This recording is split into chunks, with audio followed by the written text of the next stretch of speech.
Et on commence ce feuilleton politique par l'évocation de l'ancien président Mitterrand par son neveu Frédéric. Il se souvient de ses visites à l'Élysée, 10 en 14 ans, de l'affection qui les liait, même si tonton n'était pas particulièrement proche des enfants. Comment verrait-il aujourd'hui sa place de ministre de la Culture aux côtés de Nicolas Sarkozy? Écoutez-le. Il m'aimait beaucoup, que je l'ai su par sa femme, par tante Danielle. Il aurait, je crois, un regard plein d'amitié et d'indulgence. Le fait de s'appeler Mitterrand prête à toutes les récupérations possibles. Est-ce que c'en est une? C'est pour ça d'ailleurs que je n'irai pas demain à Jarnac.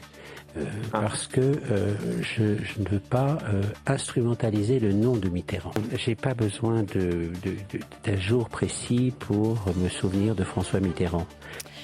Depuis François Mitterrand, justement, aucun président de gauche n'a franchi le seuil de l'Élysée. Et pourtant, les candidats ne manquent pas. Un nouveau possible, Jean-Pierre Chevènement, il a quitté depuis longtemps le PS.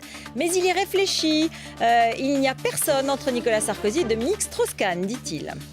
À noter en revanche le conseil de Gabi Cohn-Bendit, le frère de Dany. Il juge qu'Europe Écologie Les Verts ne devrait carrément pas présenter de candidat. Pour éviter que la gauche ne soit battue au second tour en 2012, il propose des primaires ouvertes de toute la gauche où les écologistes pourraient peser, mais sur le programme.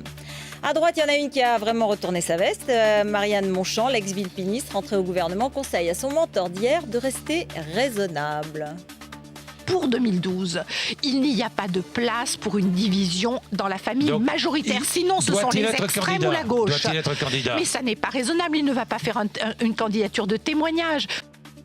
Quand les politiques font l'école buissonnière, la sanction est sévère. Selon le magazine Le Point, Frédéric Lefebvre, Yves Jégo et Benjamin Lancard vont voir leur indemnité de conseiller régional amputée de 25% en décembre. Jean-Paul Huchon, le président de la région Île-de-France, n'a pas apprécié de les voir sécher le débat budgétaire. Et puis aux États-Unis, Barack Obama veut réitérer l'exploit de Bill Clinton en 1996, alors que le Congrès était en majorité républicain, comme aujourd'hui. Il avait été alors brillamment réélu président. Alors dans la valse de ses conseillers à la Maison-Blanche, on note parmi les nouveaux placés au poste clé d'anciens piliers de l'équipe Clinton, comme William Daley, chef de cabinet, et Gene Sperling, nouveau conseiller économique.